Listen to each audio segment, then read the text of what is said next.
방금 전에 읽은 마가복음 3장 바로 앞에 보면은 예수님께서 안식일 문제로 사람들과 논쟁 벌이신 이야기가 나옵니다. 어떤 문제였냐 하면 안식일에 제자들이 이삭을 손으로 비벼서 먹었죠. 그래서 예수님한테 따지는 겁니다. 그 안식일에 하지 못할 일을 어떻게 합니까? 추수하면 어떡합니까?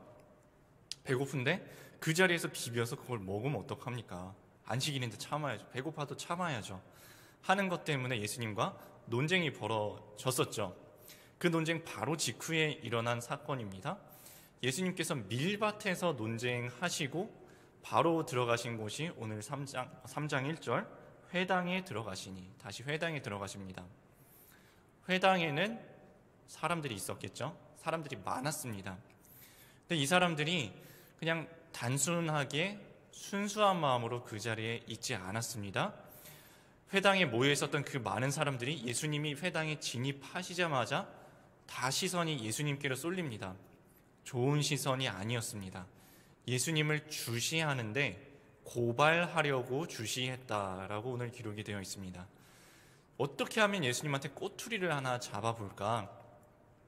그 예수님, 우리가 뭔가 잘못하고 있다는 걸 지적하고 계신, 안식일의 정신이 그게 아니라고, 하나님께서 우리에게 안식일을 주신 참된 안식의 의미가 그게 아니라고, 우리의 잘못된 이해를 드러내시는 그게 너무너무 불편했던 겁니다. 그래서 예수님을 너만 잘났어? 그래, 너도 뭐 하나 제대로 하나 보자. 어디 걸리기만 걸려봐라. 예수님을 고발하기 위하여서 주시하고 있는 그 사람들 한가운데로 예수님은 당당하게 들어가십니다. 이것은 예수님께서 사람들을 두려워하지 않으시고, 아무리 저 사람들이 나의 꼬투리를 잡고자 주시하고 있어도 그래도 저 사람들도 복음 듣고 구원받아야 할 주의 백성들, 복음을 전하기 위해서 사람을 두려워하지 않고 한가운데로 들어가시는 모습이 나옵니다. 회당 안으로 들어가시니까 그 안에 손 마른 사람, 장애가 있는 사람을 만납니다. 예수님이 그를 보시고 일으켜 세우십니다. 방금 전에 그랬죠? 이 모든 사람들이 예수님을 책 잡으려고, 꼬투리 잡으려고 주시하고 있는데 예수님이 뭔가 지금 눈에 띄는 행동을 하신 거예요. 이 사람을 일으켜 세우십니다. 한가운데, 사람들 한가운데 일으켜 세우십니다. 그리고 예수님께서 이 사람들과, 둘러선 사람들과 눈을 맞추셔요. 정확하게 파악하시죠. 이 사람들이 지금 꼬투리 잡으려고 하고 있다고. 주의 복음의 말씀을 들을 자세가 조금도 되어 있지 않고 마음문을 꽉 닫고 있다는 것을 정확하게 아시고 탄식하시면서 물어보십니다. 어떤 것이 옳으냐? 안식일에 선을 행하는 것이 옳으냐? 악을 행하는 것이 옳으냐? 아무도 대답하지 않습니다. 몰라서 그랬을까요? 악을 행하는 것이 틀렸고 선을 행하는 것이, 안식일에라도 선을 행하는 것이 옳다는 것을 몰랐을까요? 알죠. 근데 인정하기 싫은 겁니다. 하나님의 복음 앞에 아멘 하고 응답하기 싫은 겁니다. 왜냐하면 내 생각이 있으니까. 내 생각을 하나님의 복음 앞에 꺾는 게 이렇게 힘든 겁니다. 아무도 대답하지 않습니다. 안타까운 마음으로 예수님께서 한 번 더 물어보십니다. 안식일에 생명을 구원하는 것이 옳으냐? 생명을 죽이는 것이 옳으냐? 역시 아무도 대답하지 않습니다. 몰라서 그랬을까요? 알죠. 안식일일지라도 생명을 죽이는 것이 틀렸고 생명을 살리는 것이 옳다는 것을 왜 몰랐겠습니까? 알죠. 근데 인정하기 싫은 겁니다. 명백하게 자기들이 틀렸고 주의 복음이 옳다는 것을 알아요. 안돼도 아는데도 아무도 아멘 하지 않습니다. 아무도 아멘으로 대답하지 않습니다. 모든 사람이 잠잠하며 오직 한 가지 목적, 주 예수의 복음을 깎아내리려고, 예수님께서 무슨 실수 하나 하지 않을까 책 잡으려고 하는 눈으로 주시하고 있는 것을 보시고, 예수님께서 그 사람들의 마음에 완악함이 가득한 것을 보시고 탄식하십니다. 그리고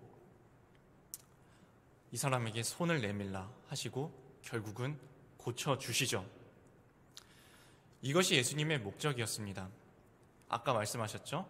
생명을 살리는 것이 옳으냐, 죽이는 것이 옳으냐. 행동으로 보여주신 겁니다. 생명을 살리는 것이 옳다고, 선을 행하는 것이 옳으냐, 악을 행하는 것이 옳으냐. 예수님께서 행동으로, 용기 있는 행동으로 보여주신 겁니다. 선을 행하는 것이 옳다고, 생명을 살리는 것이, 구원하는 것이, 아무리 이 사람들이 책 잡으려고, 꼬투리 잡으려고 벼르고 있어도 그 앞에서 복음을 담대하게 전파하는 것이 옳은 일이라고 행동으로 직접 보여주신 겁니다.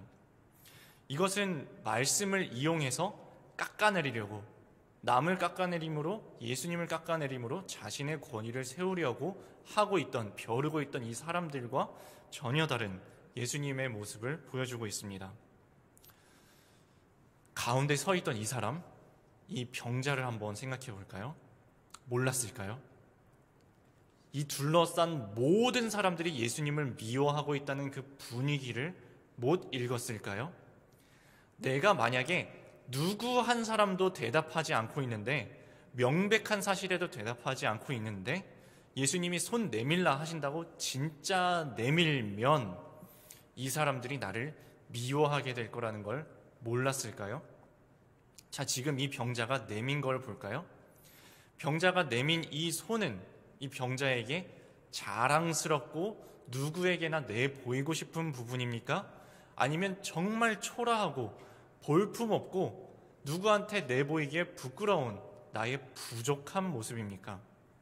부족한 모습이죠. 이 싫어하는 무리 한가운데 일어서 있는데 예수님께서 너의 가장 부족함을, 가장 연약함을 내 앞에 내어놓으라 하셨을 때 단 한 사람, 이 회당의 수많은 사람 중에서 단 한 사람 순종한 사람이 바로 이 손 마른 병자입니다. 가장 부끄럽고 연약한 모습을 주 앞에 내놓았을 때 주님께서 치유를 선물로 주시죠.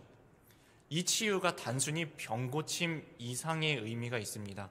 방금 전에 예수님이 그러셨잖아요. 생명을 살리는 것이 옳으냐?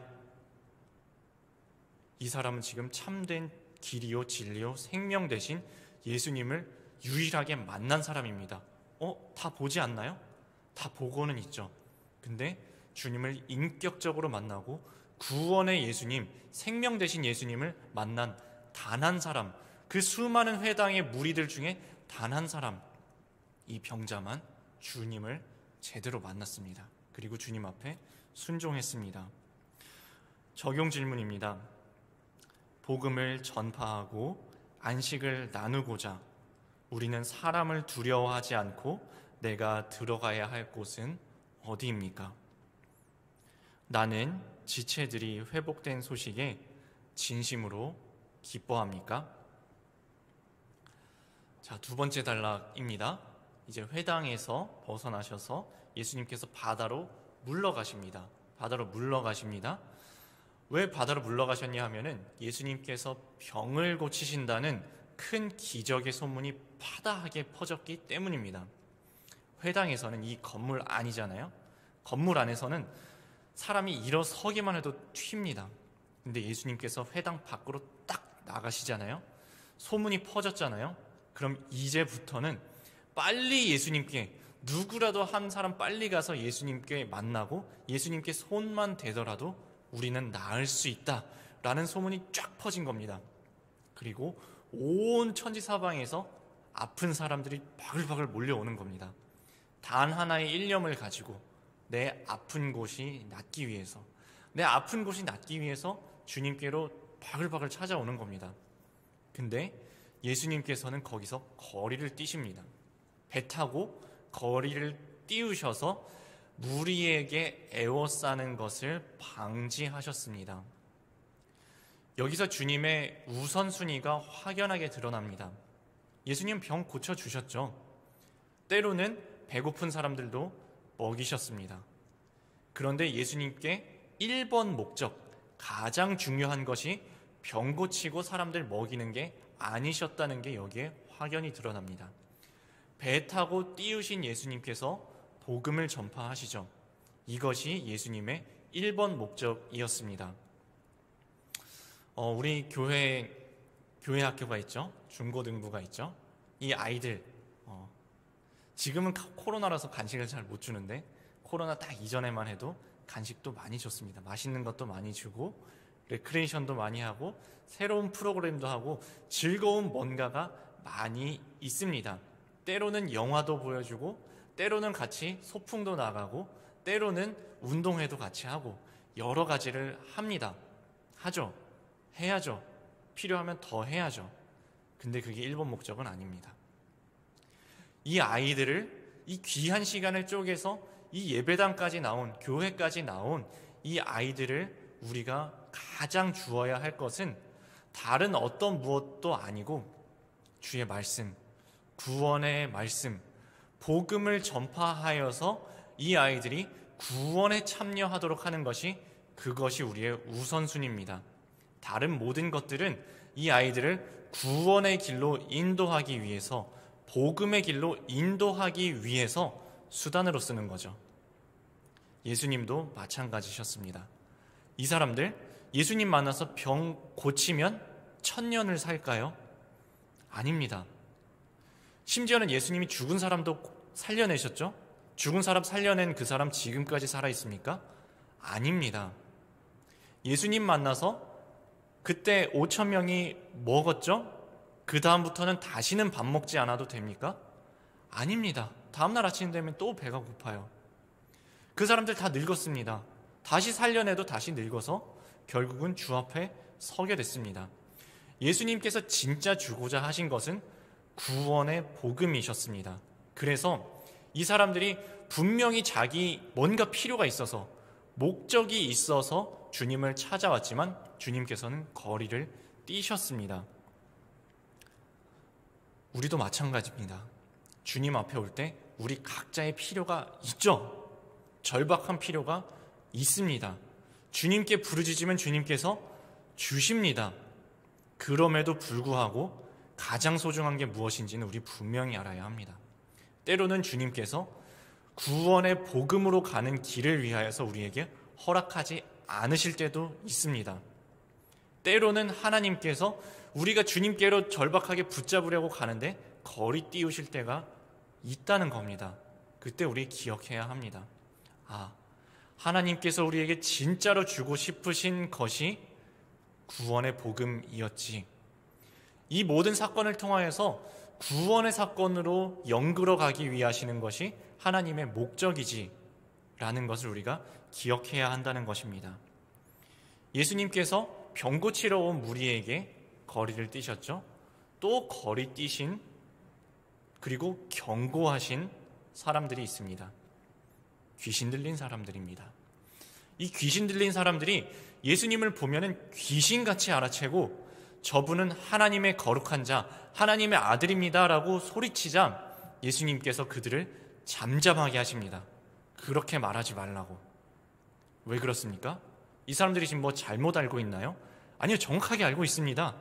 예수님은 하나님께서 보내신 하나님의 아들 거룩한 분. 맞잖아요. 맞는 얘기 하는데 왜 예수님께서 입 다물라고 하시죠? 틀려서 입 다물라고 하신 게 아닙니다. 이 귀신 들린 사람들은 귀신이 들렸다는 것은 귀신에 사로잡혀 있다는 뜻이고 귀신을 따르고 있다는 뜻이고 역으로 이야기하면 주님을 따르지 않는다는 이야기입니다. 머리로는 알지만 결코 주님을 섬기지 않습니다. 머리로는 알지만 주님께 순종하지 않는 이 사람들에게 경고하신 겁니다. 우리들도 성경 많이들 배우셨죠? 저희도 많이 배웠습니다. 찬송가도 줄줄줄 부르고 성경도 줄줄 암송하는 것도 있고 잘 압니다. 근데 아는 게 전부가 아니라는 겁니다.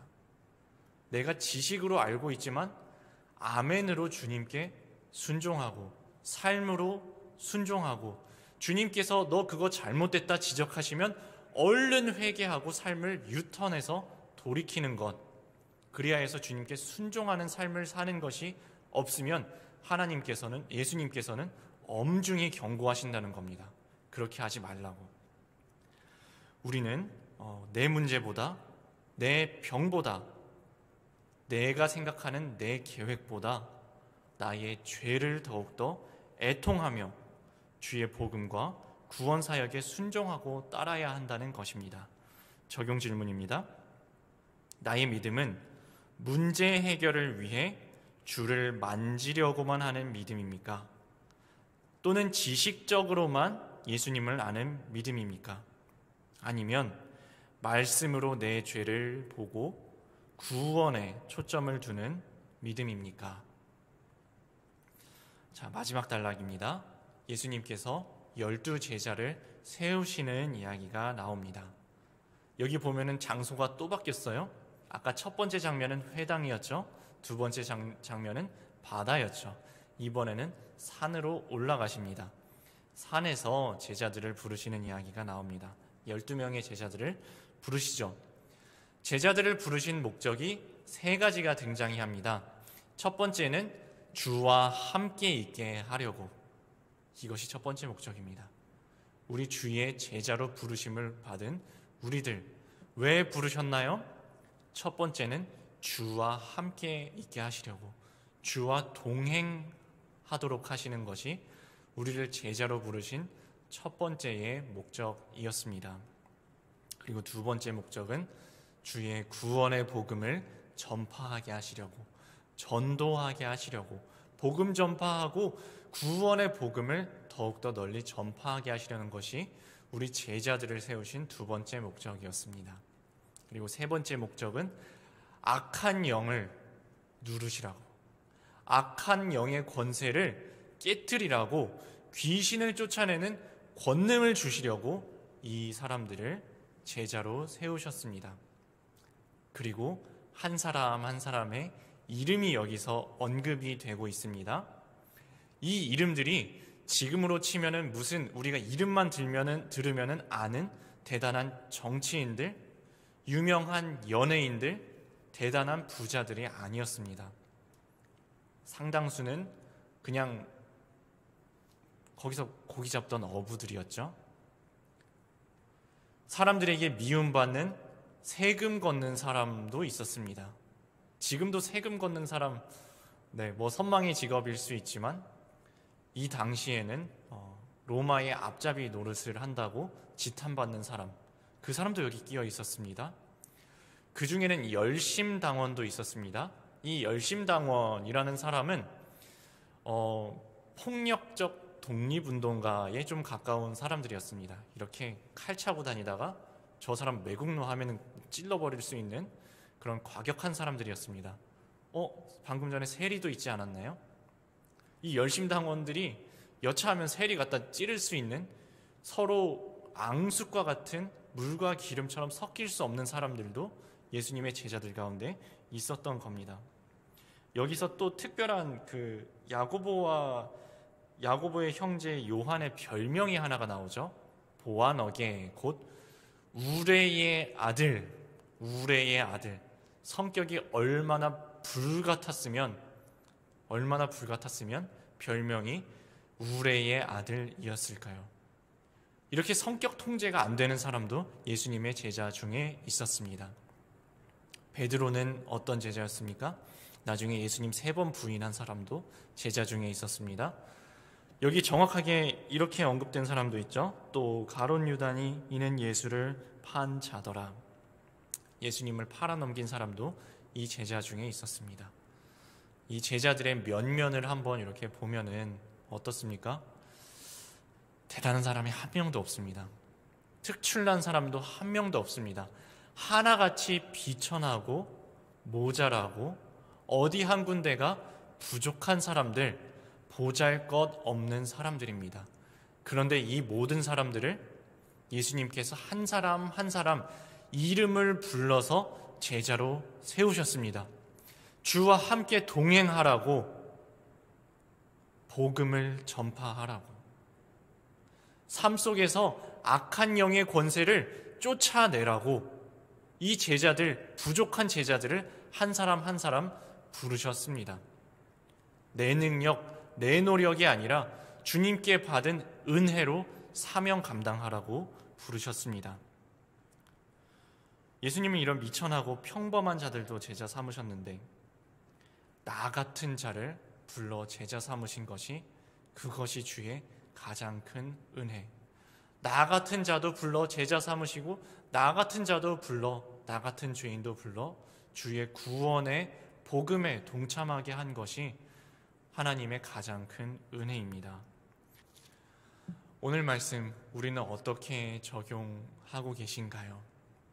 이 말씀이 어떤 다른 사람, 2000년 전에 다른 어떤 누군가를 향한 말씀이 아니라 우리도 주와 동행하고 복음을 전하고 귀신을 쫓아내는 권세로 제자로 부르신 것을 기억하면서, 또한 부족하고 연약한 저희들의 마른 손을 주 앞에 내어 밀라 말씀하신 것이 우리를 향한 말씀임을 기억하며 주의 복음 앞에 순종하는 오늘 하루 되시기를 바랍니다. 함께 기도하시겠습니다. 주님, 죄와 상처로 말라있는 우리들의 몸과 영을 주님께 내어밉니다. 가장 부족하고 부끄러운 저희들의 모습을 주 앞에 있는 모습 그대로 내미오니 주여, 저희들을 고치셔서 생명을 구하는 일에 헌신하게 하여 주옵소서. 단순히 우리 문제만 해결받고자 주를 찾는 믿음에서 내 죄를 보고 애통해하며 구원을 위하여서 주께 나아가는 믿음을 저희에게 허락하여 주시옵소서. 미천하고 부족한 저희들을 제자로 부르신 주의 은혜를 기억하고 주와 항상 동행하며 영혼 구원을 위하여서 부르심받은 사명 감당하는 저희들의 삶 다 되게 저희들을 붙잡아 주시옵소서. 예수님의 이름으로 기도드립니다. 아멘.